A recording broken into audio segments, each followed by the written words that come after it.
Résistance, nous c'est femmes qui gagnent. Résistance, nous apprenons à marcher en bataille. Et me souffle nous en ballon, mais défendre tête nous contre toute mauvaise. Nous c'est femmes qui gagnent.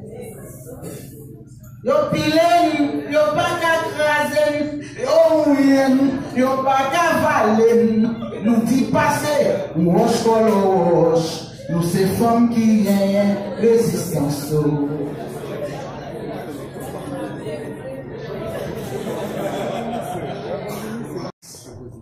De l'Ouest.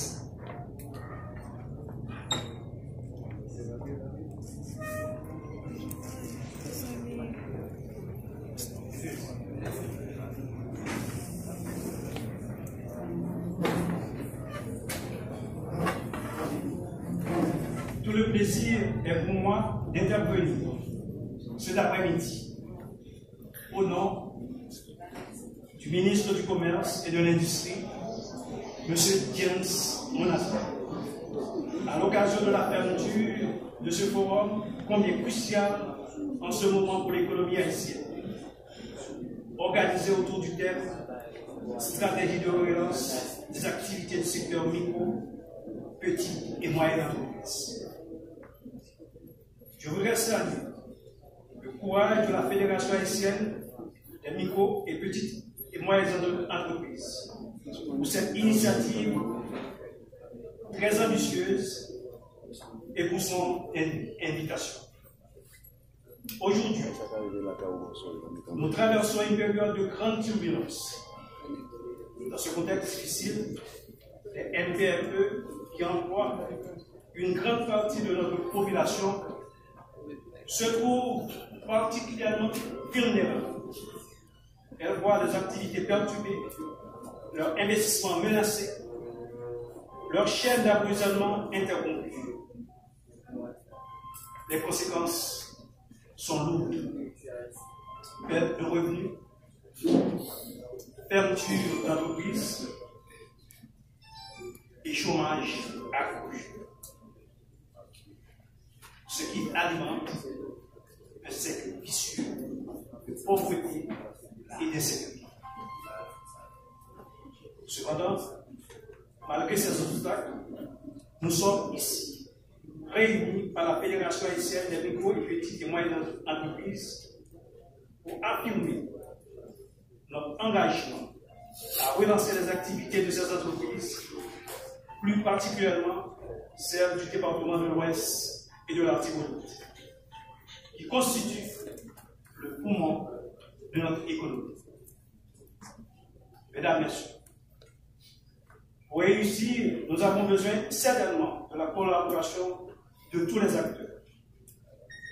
Nous devons continuer à nourrir ces réflexions en vue de créer un environnement propice à la reprise des activités commerciales, afin d'offrir aux MPME les ressources et le soutien dont elles ont besoin à travers des stratégies claires et adaptées.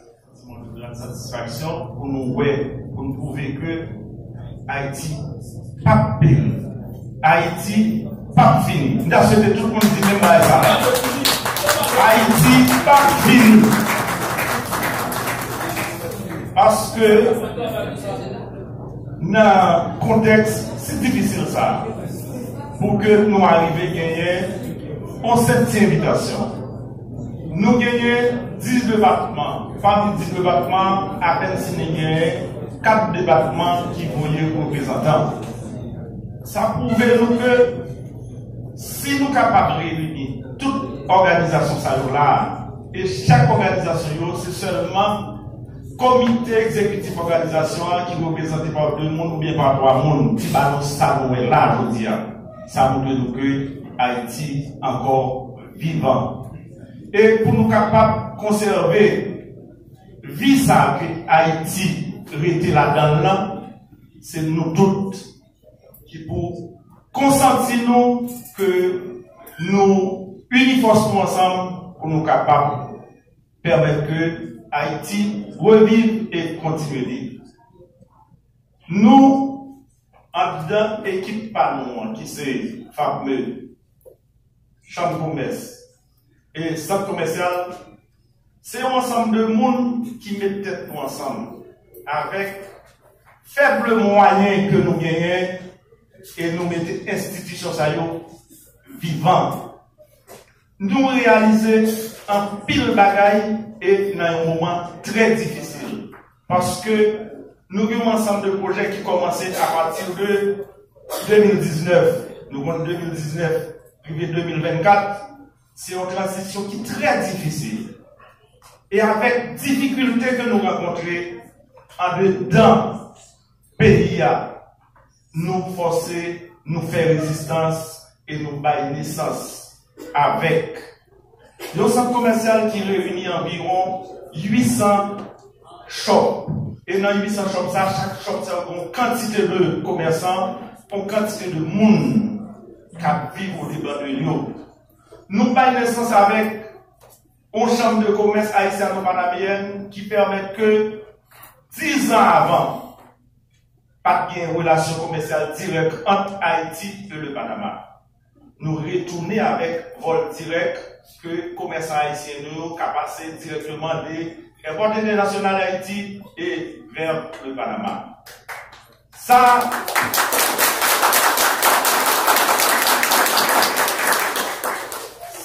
c'est une grosse réalisation que nous avons réalisée. Nous parlons de centre commercial là, nous parlons de retour, chambre commerciale, retour, vol Haïti-Panama, nous parlons de relance économique et petites et moyennes entreprises dans un contexte si difficile. Mais nous avons souvent dit nous, ça nous a sorti pour réaliser, sorti comme perspective là. Une fois qu'on a mis dans l'esprit que l'impossible, ou pas même besoin d'essayer parce qu'on ne peut pas arriver. C'est pour dire, avec toute difficulté que ça a gagné, mais nous avons tenté et nous avons fait résistance pour que nous arrivions à réaliser. Eh bien, c'est sentiment de motivation ça qui motive nous en tant que dirigeants, institutions ça qui baillent ça nous est là, je dis à là. Parce que pour un pile monde, surtout au niveau international, lors de nos territoires, nos pays étrangers, oui, bien ça, il faut qu'on ait. Il faut qu'on ait parlé, on n'a pas pu Haïti. L'autre, nous, mes amis, ça ne pense pas ça. Mais, j'en ai au vent noir, il faut qu'on ait que Haïti fini, Haïti pas d'espoir pour lui. Moi, je voulais faire qu'on ait. Nous voulons envoyer un message à travers le monde là, pour qu'on ait que Haïti reste. Jusqu'à présent, on fait le reste. Un noyau qui a fait résistance. Et même dans toutes ces nouvelles dit, même si on coupé des bois, mais racine tellement profond, et ils ont en pile. Permettez-moi de saluer le courage et la résilience de Madame Marie-Anne Mézil, ancienne ministre à la condition féminine et aux droits des femmes et présidente de la FARPE, dont le combat sans relâche pour l'autonomisation des femmes haïtiennes constitue pour nous une source d'inspiration dans notre quête permanente pour l'avènement d'une société plus juste et plus équitable. Madame la ministre, c'est ce modèle d'engagement et de leadership marqué par une fidélité inébranlable aux valeurs républicaines que nous devons aujourd'hui renforcer pour libérer nos femmes et nos filles de cette spirale de détresse qui menace leur avenir et par extension celui de notre nation tout entière.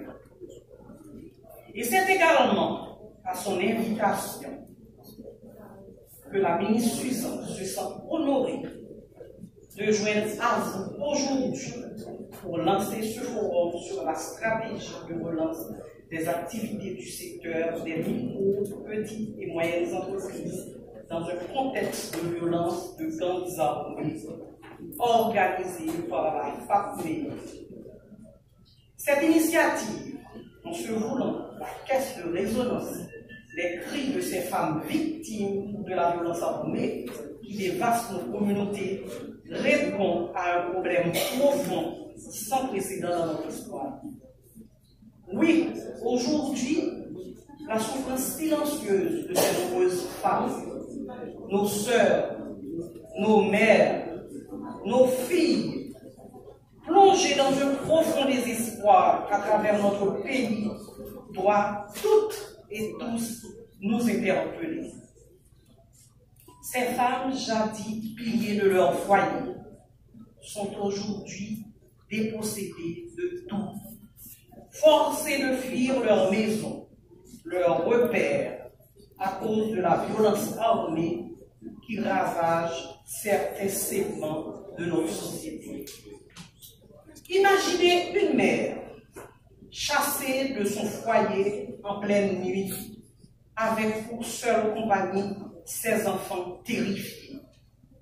Ces femmes se retrouvent soudainement sans abri, livrées à elles-mêmes, cherchant désespérément un endroit sûr où se réfugier. La détresse qu'elles éprouvent est le reflet d'une société en crise, où la violence armée ne se contente pas de détruire leurs maisons et leurs moyens de subsistance, mais piétine également leur dignité, déstabilise leur famille et anéantit l'espoir de l'avenir meilleur pour les générations futures.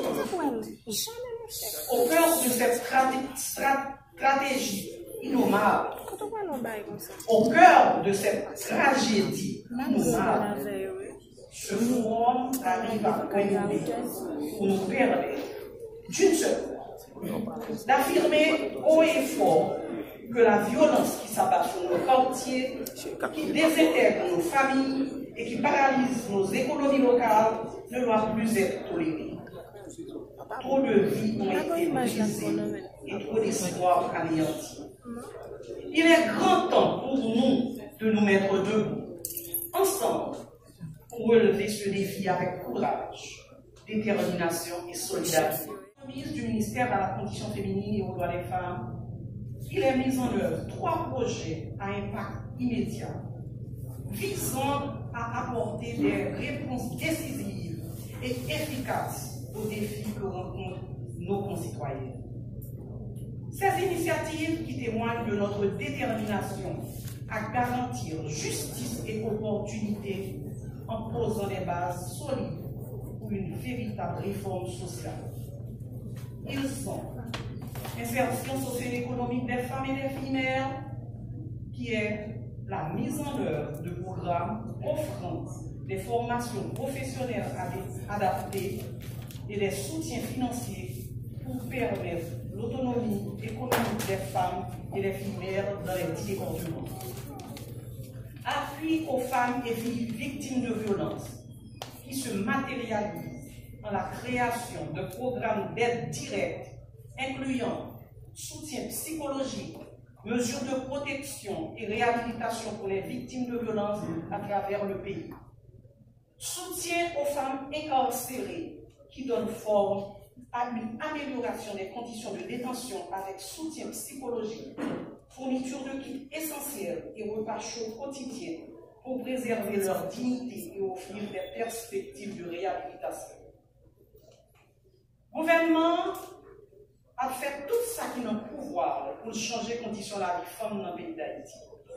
Mais dans le travail, c'est tout le monde qui doit mettre les mains ensemble pour nous avancer ensemble dans la solidarité pour nous changer tout bon des équilibres qui existaient depuis longtemps dans la société.